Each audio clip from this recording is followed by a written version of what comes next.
Olá e bem-vindo ao segundo episódio deste formato. Desta vez, também falarei sobre alguns subreddits com usuários e posts muito interessantes. Como este formato incluirá apenas tópicos do Reddit, você pode fazer sugestões para episódios futuros postando no meu subreddit. Se você acabar gostando deste vídeo, por favor, certifique-se de se inscrever no canal e talvez deixe um like e um comentário. Vamos começar com o tópico 1.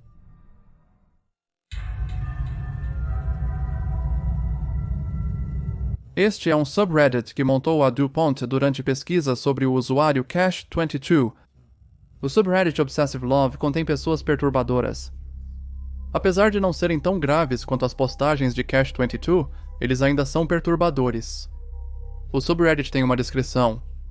Ele diz: este é um subreddit dedicado ao conteúdo yandere, principalmente histórias de experiências pessoais, ou apenas conversas casuais. Devido à natureza fragmentada da comunidade yandere, este lugar serve como um refúgio seguro para yanderes mansos e extremos. Eles também têm regras, e uma delas é definitivamente estranha. A segunda regra diz para se manter dentro da legalidade. Embora este possa ser um subreddit para pessoas obsessivas, assassinato e abuso ainda são ilegais. Embora eu pessoalmente possa não te rejeitar por isso, a polícia discordará. Envolver-se em problemas legais é uma forma eficaz de fazer o Reddit fechar a comunidade. Com um moderador desse tipo, dá para imaginar o perfil de indivíduos que eles vão atrair. Vamos dar uma olhada em algumas postagens. A primeira diz: o que eu posso fazer? Então eu estive pensando e vocês têm algum método para chamar a atenção deles, sem ilegalidade? Da última vez que tentei, doei para o Patreon deles, mas removeram minha contribuição como um ato covarde. Mas de novo, eu disse algo meio alarmante, então a culpa foi minha nesse caso. Mas o que mais eu posso fazer? Tentar entrar em contato com seus seguidores? Eu tenho nudes deles.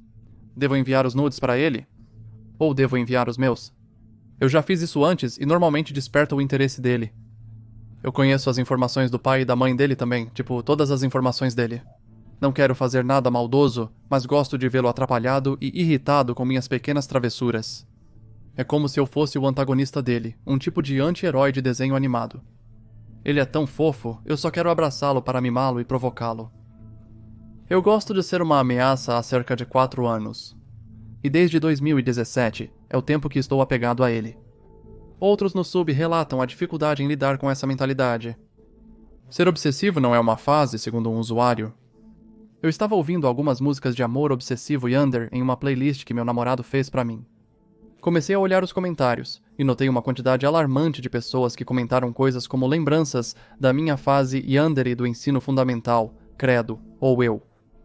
Eu ouvia isso e fingia ser um yandere. Que vergonha. Apesar de entender que os jovens queiram se parecer com coisas e personagens interessantes, me chateia ver que meu jeito de ser e a parte de mim que estudo há anos pode ser agrupada com pessoas que a experimentam como uma fase passageira. E então também há todo o tópico de romantizar a doença mental junto com isso. Como é visto como fofo ser louco e obsessivo. Me incomoda muito que algo que pode ser extremamente debilitante para minha saúde mental e física, e com o qual luto mentalmente todos os dias, seja visto apenas como uma fase por muitas pessoas. Faz sentido? Algumas pessoas, por medo de perder seu parceiro, ficam obcecadas com a ideia de não perdê-lo, mantendo-os da forma necessária. Embora este seja um processo de pensamento compreensível, alguns o levam ao extremo. Constantemente perseguindo sua amada na internet, sendo alimentado por ciúmes e raiva se uma pessoa diferente se aproxima dela e assim por diante. Outras postagens neste sub são principalmente desabafos de pessoas sobre o amor que sentem por alguém, o que parece inofensivo inicialmente. Porém, um indivíduo se destaca como o mais perturbador de todos. Eles são conhecidos como Corruption Fan. Apesar da conta ter sido banida em 24 horas, capturei algumas postagens deles. A primeira diz: tenho um forte impulso para R-Word, meu amado, para que eles saibam que o resto do tempo sou tão bom para eles em comparação com como eu poderia ser. Então, eles não querem me deixar porque têm medo que isso aconteça novamente. E eles sabem o quanto eu poderia protegê-los se soubessem que sou capaz disso. Esse é um processo de pensamento perturbador. Na próxima, a pessoa compartilha: quero contratar meu amado assim que começarem a procurar emprego. e levá-los para morar comigo quando procurarem uma casa. Assim, não haverá ninguém acima de mim na vida deles, e posso ter a fofura só para mim, e farão o que eu disser. Eles são tão adoráveis para mim, e eu penso nisso tanto. Eles fizeram mais postagens, mas não posso lê-las devido ao conteúdo sensível. O fã da corrupção foi banido em 24 horas por um motivo específico. Este subreddit é muito semelhante a outro chamado Ariandere, mas o amor obsessivo parece ser menos moderado.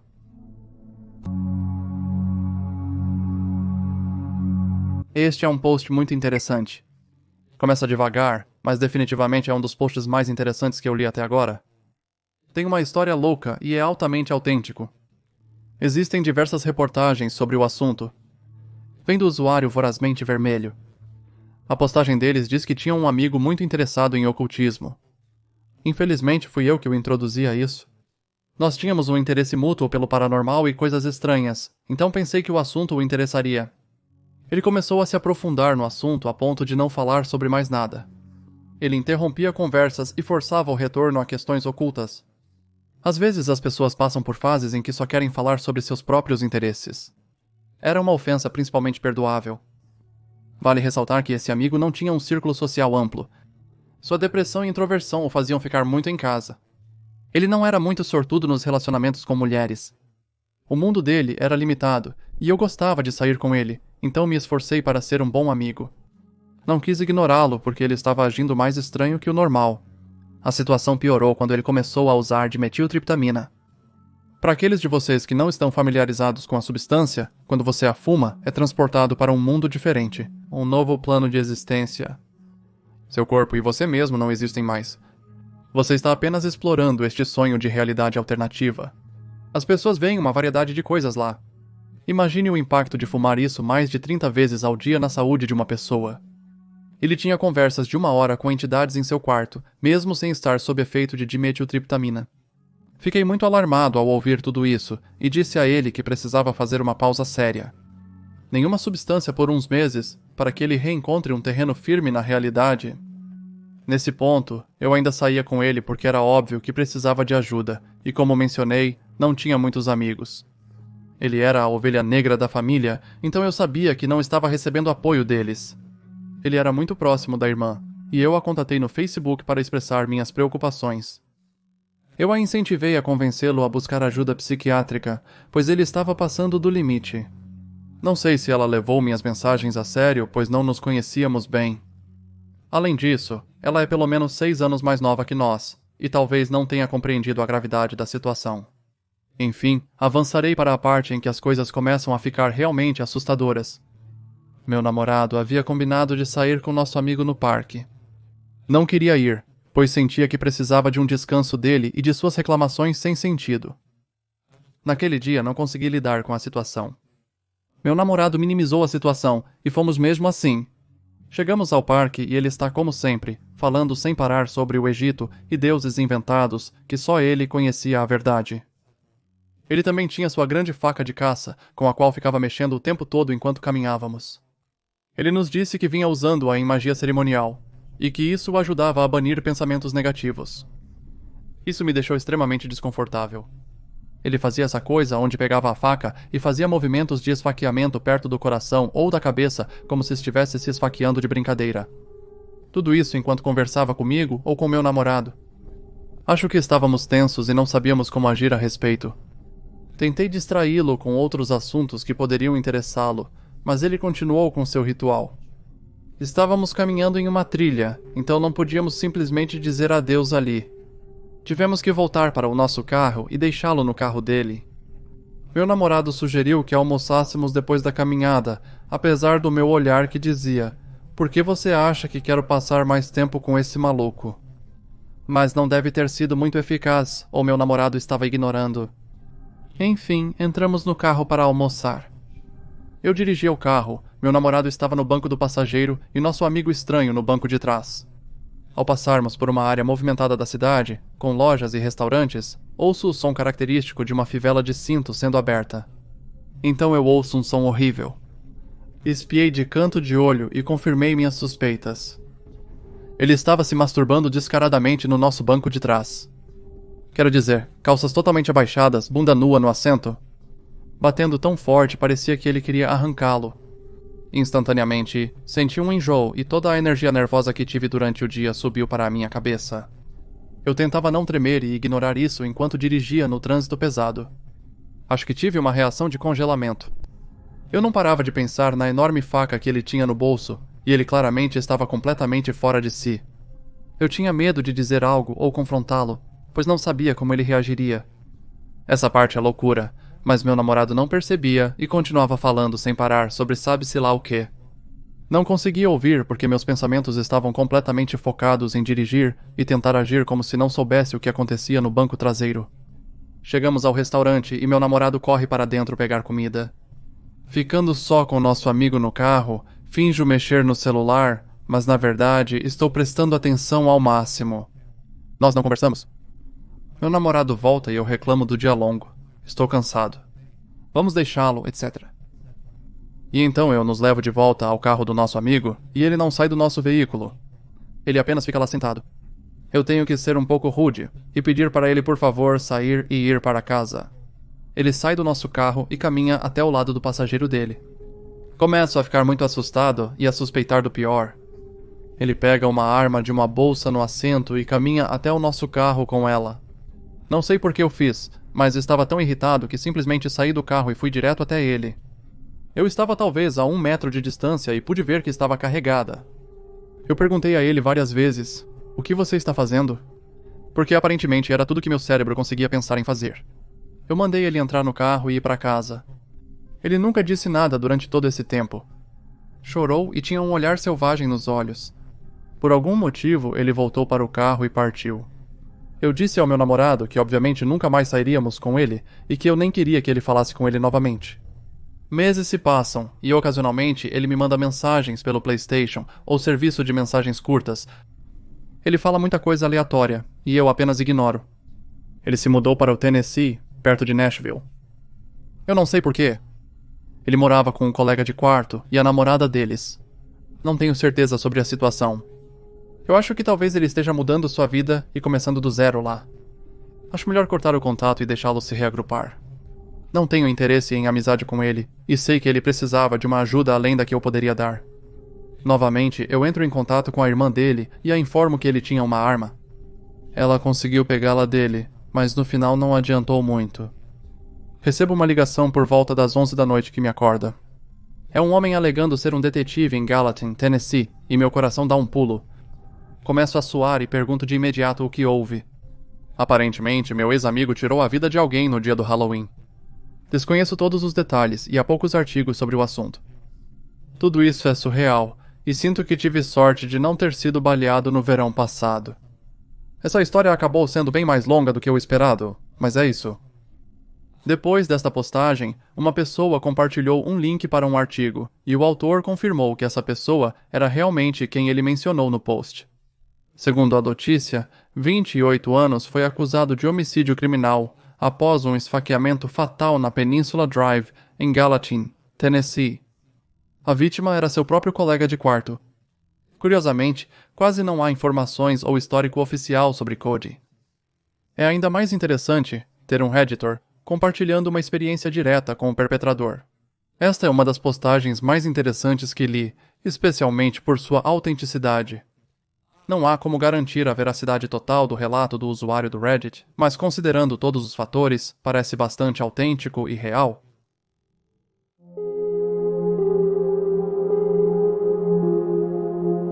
Discontinence é um subreddit enigmático. A maioria dos posts é de um usuário chamado Sam Diaglia. Ele é conhecido como Sam. O subreddit é para compartilhar conhecimento avançado e palavras inéditas sobre assuntos diversos. Este é um espaço para compartilhar mundos ou assuntos inéditos que não se encaixam em outros tópicos.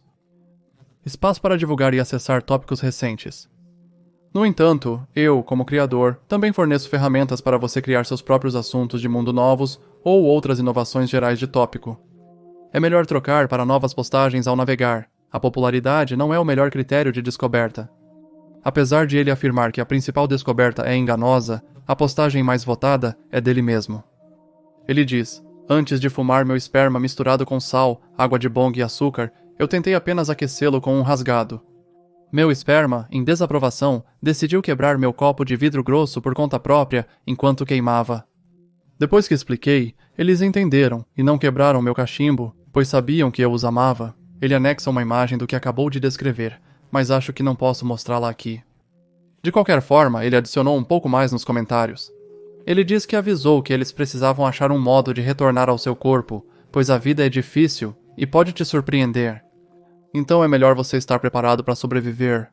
Além disso, eu aposto, quando os restos dos outros espermatozoides chegarem aos meus testículos, os outros espermatozoides provavelmente começarão a ficar desconfiados o suficiente para se prepararem, só por precaução.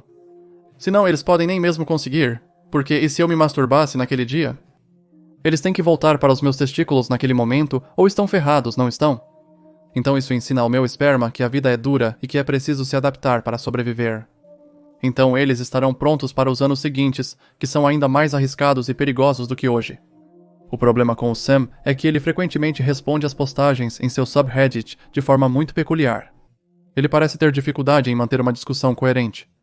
O comportamento do Sam às vezes preocupa as pessoas. Aqui, por exemplo, alguém fez uma postagem perguntando se ele está bem. A resposta dele é a seguinte: eu estou bem.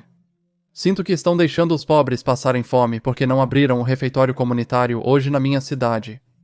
O governo agora arrisca sua própria queda devido às ações que tomou. Por não respeitar o modo de sobrevivência.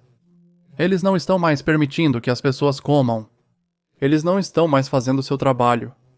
Eles estão tentando roubar dos outros, e assim acabarão perdendo tudo o que possuem. Se continuarem tentando empobrecer os pobres para enriquecer, há um limite para o quanto se pode tirar das pessoas antes que elas se revoltem.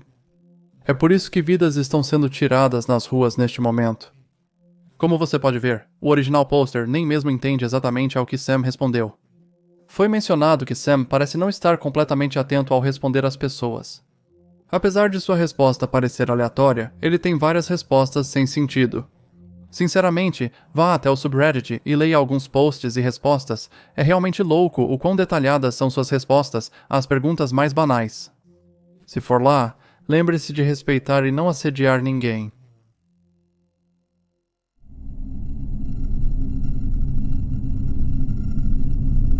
Este é de 2 anos atrás, e foi compartilhado por um usuário chamado Staring Void, no subreddit Let's Not Meet. Enquanto este usuário detalha em seu post, é realmente aterrorizante. Seu post lê: alguém invadiu minha casa e tentou me encontrar alguns anos atrás. Eu estava alugando uma casa no norte da Califórnia. O bairro estava logo fora dos subúrbios. Parecia o equilíbrio perfeito de ter espaço e ter vizinhos agradáveis perto o suficiente para não se sentir isolado. A área não tinha postes de luz, então era muito escuro à noite, principalmente quando nuvens bloqueavam o luar. Isso não me incomodava, no entanto. Isso fazia minha casinha parecer ainda mais pitoresca nas noites escuras. Cheguei em casa do trabalho num dia de inverno. Numa noite nublada, ao chegar em casa, só vi o que os faróis do carro e a luz da varanda iluminavam. Ao sair do carro, senti cheiro de cigarro. Era estranho, pois eu nunca tinha sentido esse cheiro antes perto daquela casa. Eu não vi ninguém por perto, então ignorei e entrei. Eu tinha acabado de sair de um turno com horas extras, então estava bem cansado. Apesar de não serem nem 7 horas, decidi tomar banho e encerrar a noite. Acordei depois, certo de que tinha ouvido barulho dentro de casa. Não me preocupei de imediato porque meu amigo às vezes usava meu chuveiro depois do trabalho a caminho de suas aulas noturnas. Eu até dei a ele uma chave reserva para que pudesse passar, mesmo que eu não estivesse em casa. Ele sempre me avisava antes por mensagem, e eu não ouvi meu celular tocar. Peguei meu celular na mesa de cabeceira para verificar se meu amigo havia me mandado mensagem. A intensa luz da tela e do teclado do celular me cegou. Naquela época, os telefones não tinham sensor de luz para escurecer a tela no escuro, e este telefone era tão brilhante que eu poderia usá-lo como lanterna. Com os olhos semicerrados, vi que eram pouco mais de 9 horas, mas não sabia se havia mensagem não lida. Larguei o telefone e chamei meu amigo. Após alguns segundos de silêncio, ouvi passos pesados de alguém correndo no andar de baixo da minha casa. Saltei da cama e corri para o armário. Eles já estavam subindo as escadas quando eu abri a porta e entrei. Aquela casa tinha 3 cômodos no andar de cima, 2 quartos de cada lado do corredor. O que eu estava era um extra e um banheiro no final. As portas dos banheiros estavam fechadas, mas uma estava entreaberta. Ouvi alguém passar trovejando pelo corredor, pela minha porta, e entrar no banheiro. Graças a Deus ele fez isso. Isso me deu tempo para abrir o acesso ao sótão no teto do armário e subir. Eu tive que começar a me levantar quando a pessoa saiu correndo do banheiro. Meus pés mal entraram no sótão quando a porta do quarto se abriu abruptamente. Ouvi passos correndo para o meu quarto e parando. Quando não me encontraram no primeiro quarto, correram de volta ao corredor e para o outro, que tinha apenas caixas empilhadas, alguns pesos e uma mesa onde eu pintava minhas miniaturas. Eles acharam que alguém poderia estar escondido no banheiro, então voltaram correndo para o meu quarto e acenderam a luz. Logo em seguida, arrancaram a porta do armário. Eu estava agachado no sótão perto da entrada para tentar impedi-los caso começassem a subir. Do meu ponto de vista, só conseguia ver dos joelhos deles para baixo. Eles usavam jeans azul sujo com punhos desfiados e botas de trabalho gastas. Depois de alguns segundos olhando no armário, eles se afastaram e eu ouvi um estrondo alto vindo do meu quarto, seguido por um grito de frustração e raiva. O aspecto mais perturbador do incidente foi aquele grito. Isso me lembrou muito do meu padrasto, que gritava de forma parecida quando perdia a paciência. Ele foi internado em um hospital psiquiátrico devido a transtornos mentais que levaram a comportamentos erráticos e violentos. Os homens da minha casa desceram as escadas correndo. Ouvi estrondos, barulhos de coisas sendo jogadas e móveis derrubados. Eu fiquei agachado no sótão. Deixei meu celular quando corri para o armário e não tinha certeza se poderia descer sem ser ouvido. Após um tempo, os ruídos cessaram. Comecei a contar lentamente. Quando cheguei a 1000, decidi que era seguro o suficiente para descer e chamar a polícia. A primeira coisa que notei quando saí do armário foi que o intruso tinha virado minha cama. Achei que fosse uma tentativa de me achar. Houve um barulho alto que ouvi depois que ele se afastou do armário. Não achei meu celular, então usei o telefone fixo perto da cama para ligar para a polícia. Esperei no meu quarto até ouvi-los chamar lá de baixo. O primeiro andar estava uma bagunça como eu já esperava. As cadeiras estavam derrubadas e o sofá virado. Todos os livros, fotos e bibelôs das minhas prateleiras estavam espalhados pelo chão. Os armários da cozinha foram abertos e todos os alimentos enlatados e embalados jogados no chão. Notei que faltava apenas uma faca do bloco de madeira na minha cozinha. A polícia revistou toda a casa. Descobriram que a porta lateral foi forçada com algo similar a uma barra de ferro.